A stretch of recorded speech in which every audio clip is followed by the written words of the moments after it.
The pot roast sat in the center of the table untouched. My father had called this family meeting 3 days ago with unusual formality. Now I understood why. "We've made a decision about the house," Dad said, not meeting my eyes. He looked at my brother Marcus instead, who sat across from me with barely contained smugness. "What decision?" I asked carefully. Mom folded her hands. "Your brother needs stability right now. The divorce was hard on him and he needs a fresh start." Marcus was 36, recently divorced after his wife discovered he'd been hiding money in offshore accounts. I was 32, single, and according to family mythology, doing fine on my own. "This house has always been meant for family," Dad continued. "Real family. The kind that appreciates tradition and values." The house. This Victorian 3-story on Elmwood Avenue where we'd grown up. Where my grandparents had lived before us. 5 bedrooms, original woodwork, a wraparound porch. The house that had been in foreclosure 3 years ago until I'd stepped in. But they didn't know that part. "Marcus needs this house more than you do," Mom said. "You have your career, your apartment downtown. You're independent. He needs our support. So pack your bags," Dad said flatly. "Marcus is moving in next month. We're transferring the deed this week." I set down my water glass. "The deed?" "Yes. We're signing the house over to Marcus. It's time." Marcus leaned back in his chair. "No hard feelings, sis. But you always said you didn't care about this old place anyway." I'd said that once at 19 when I'd left for college. Apparently that casual comment had become family canon. "Who's handling the deed transfer?" I asked. "Reynolds and Associates," Dad said. "Top real estate law firm downtown. Everything will be legal and proper." Reynolds and Associates. My law firm. Or rather, the firm where my real estate attorney James Reynolds was senior partner. "That's interesting," I said slowly. "What did James say when you called him?" Dad frowned. "How do you know the lawyer's name?" "Lucky guess. Did he mention anything unusual when you discussed the property?" "He said he'd need to run a title search first. Standard procedure." Dad waved his hand dismissively. "Everything's fine. The house has been in the family for 40 years.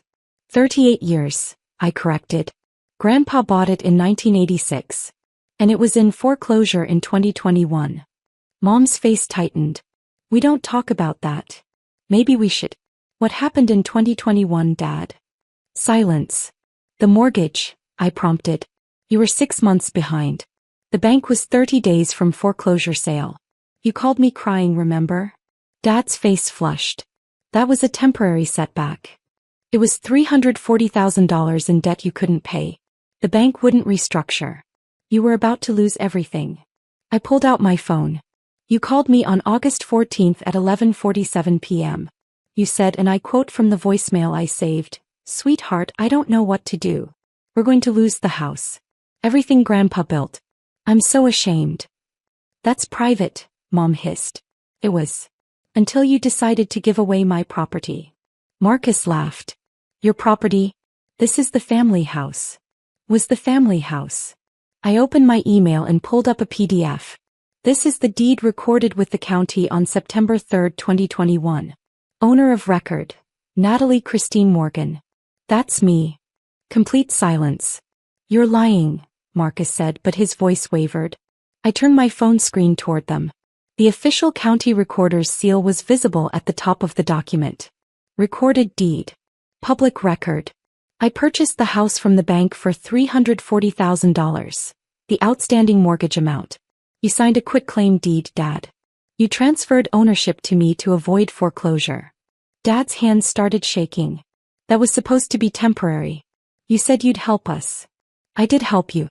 I bought the house. And I let you live here rent-free for 3 years with a verbal agreement that you could stay as long as you needed." "Verbal agreement," Mom repeated. "Not written. That doesn't mean anything. Actually, it means you've been living in my house without a lease. Which makes you month-to-month tenants at will. I can terminate that arrangement with 30 days' notice." Marcus pushed back from the table. "This is bullshit. Dad, she can't do this. I already did it. 3 years ago. While you were busy hiding assets from your wife, I was saving the family house from foreclosure. We didn't know you bought it." Mom's voice rose. You signed the quitclaim deed, Dad. You were there at closing. You just didn't want to process what it meant. Dad's face had gone gray. I thought you were just helping with the paperwork. That we'd still own it somehow. You thought wrong. The bank wouldn't accept anything less than full sale. So I bought it. Paid off your mortgage. Took ownership. And I've been paying property taxes, insurance and maintenance ever since. I pulled up my banking records.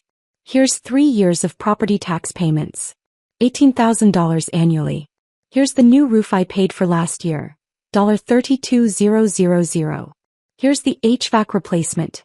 $14,000. The foundation repair. $26,000. Total investment of $430,000 over 3 years. You never said anything, Mom whispered. I never said anything because I was trying to let you keep your dignity. I was trying to let you believe you still had your family home. But apparently that courtesy made you think you could give it away. Marcus was scrolling frantically on his phone. I'm calling Reynolds and Associates. This has to be a mistake. Go ahead. Ask for James Reynolds directly. Tell him Natalie Morgan sent you. He dialed. Put it on speaker. The receptionist answered. Reynolds and Associates, how may I direct your call? James Reynolds, please. It's urgent. May I ask who's calling? Marcus Morgan. About a property transfer. Pause. One moment. James came on the line. Marcus Morgan? Yes. Your father called about transferring 847 Elmwood Avenue. I tried to explain to him that we'd need the current owner's approval for any transfer. My father owns that house. I'm afraid that's incorrect. The property has been owned by Natalie Morgan since September 2021. I have the recorded deed in front of me. I actually represent Ms. Morgan in several real estate matters, so I'm quite familiar with her holdings. Marcus's face went red. She's my sister. She's lying about owning it. She's not lying. She's sitting in my office right now, is she? James couldn't see me, but he knew I'd planned this conversation. We discussed it 2 days ago when Dad first called his office. No, she's here, Marcus admitted. Then I assume she's told you she owns the property. Mr. Morgan, your sister purchased 847 Elmwood for $340,000 in 2021 to prevent foreclosure. She's been the sole owner for 3 years. Any attempt to transfer the deed without her consent would be fraud. This is insane. This is property law. If you'd like to schedule a consultation to discuss the matter further, my rate is $450 per hour. But I can tell you now, your sister owns that house. Legally and completely. Marcus hung up without another word. The silence at the dinner table was suffocating. Mom had started crying quietly. Dad stared at his plate. Marcus looked like he wanted to flip the table. So what now? Dad finally asked. You're going to kick us out? I haven't decided. What I do know is that you can't give Marcus a house you don't own. You can't promise him my property like it's yours to distribute. We're your parents, Mom said through tears. How can you do this to us? Do what? Save your house from foreclosure? Pay $430,000 over 3 years to keep it standing? Let you live here rent-free while I pay every bill? You never told us you owned it. I told Dad at closing. He signed the papers. He knew. He just didn't want to face it. Dad's voice was hoarse. I thought eventually. I don't know what I thought. You thought you could keep pretending everything was fine. That the house was still yours. That you could make decisions about it without consulting the actual owner. Marcus found his voice again. So you're just going to throw us out? Your own family? I'm going to do what I should have done 3 years ago. Treat this like a business arrangement. Because clearly treating it like family was a mistake. I pulled out a folder from my bag. These are lease agreements. Market rate for a house this size in this neighborhood is $3,200 per month. But because you're family, I'll offer $2,000 per month with a 1-year lease. First month, last month, and security deposit due upon signing. Mom gasped. You want us to pay rent? I've been covering everything for 3 years. Property taxes, insurance, maintenance, utilities. That ends now. You want to stay? You pay rent like any other tenant. We can't afford that, Dad said quietly. Then you have 2 other options. 1, I sell the house and split the proceeds according to what's fair. I've invested $430,000. Current market value is about $680,000. After selling costs, I'd be entitled to most of it, but I'd give you enough for a down payment on something smaller. And option 2? Marcus demanded. Option 2. I let you stay rent-free for 6 more months while you figure out your next step. But that comes with conditions. You acknowledge publicly that I own this house. You stop making plans to give it away. And Marcus never moves in. That's not fair. Marcus shouted. What's not fair is trying to steal my house. I turned to him directly. Where were you in 2021 when Dad called crying about foreclosure? You were in the Caymans hiding money from your wife. I was wiring $340,000 to save this family's home. I didn't know he needed help. Biz, you never asked. Just like you're not asking now, you're demanding.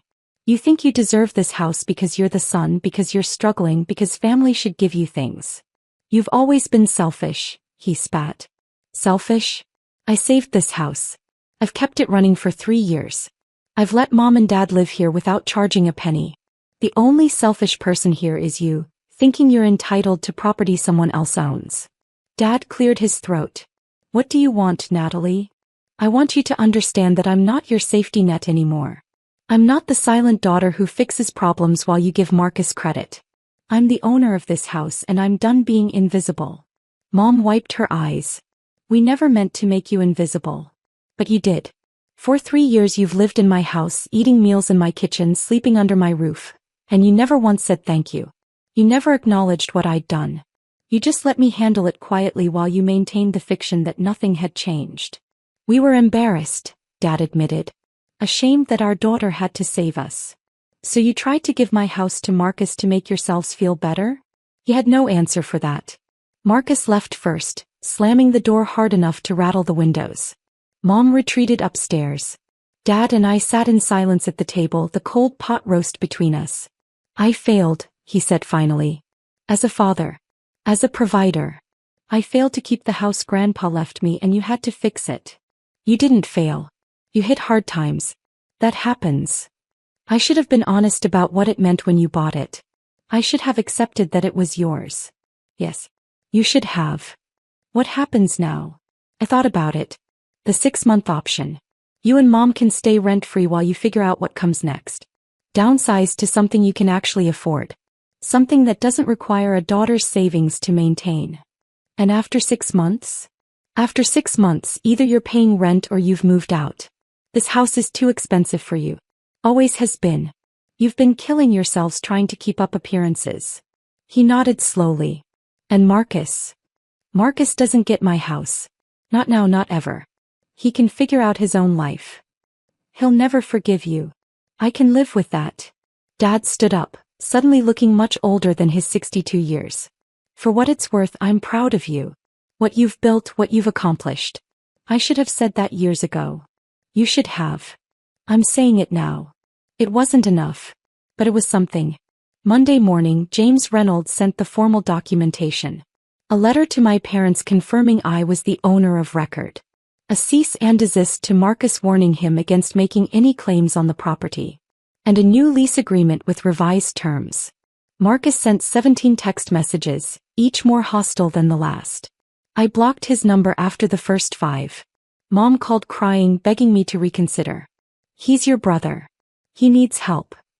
He needs to help himself. I'm done enabling this family's dysfunction. She hung up on me. Dad sent a single text. We'll be out in 5 months. Thank you for the extra time. At least he was facing reality. For months later I helped them pack. They'd found a 2-bedroom condo in a 55-plus community. Smaller, manageable within their budget. Dad had taken a part-time consulting job. Mom had stopped crying every time she looked at me. It's actually nice, Mom admitted, showing me photos of the new place. No stairs. Maintenance included. We can afford it. That's good. I'm sorry about what we tried to do. With Marcus. It wasn't right. No. It wasn't. Will you visit us? In the new place. I thought about it. Maybe. Eventually. We'll see. After they moved out, I stood in the empty house. My house. The one I'd saved, maintained, and fought for. I could sell it. Make a profit. Move on. Or I could keep it. Rent it out properly. Turn it into the investment it should have been from the start. Either way, it was mine to decide. Mine alone. And that felt exactly right. I listed the house for rent the following week. Professional photos, market rate pricing, thorough tenant screening. Within 3 days I had 15 applications. The family who got it was perfect. A couple with 2 kids, both teachers, stable income. They loved the woodwork, the porch, the history. They signed a 2-year lease at $3,200 monthly. Marcus found out through Mom. Called from yet another new number. You're renting out the family house to strangers? I'm renting out my house to qualified tenants. There's a difference. Grandpa would be ashamed of you. Grandpa would be ashamed. Dad nearly lost it to foreclosure. I saved it. That's what matters. He hung up. I blocked the new number. 6 months later, I received a check for $19,200. 6 months of rent, minus property management fees. I deposited it and smiled. The house Grandpa built was finally generating income instead of draining it. The property I'd saved was now working for me. Mom sent a text. The tenants seem nice. They hung Christmas lights. I didn't respond. But I drove by one evening to see. White lights outlined the porch. Warm glow from inside. A wreath on the door. Looked like a home again. Just not theirs.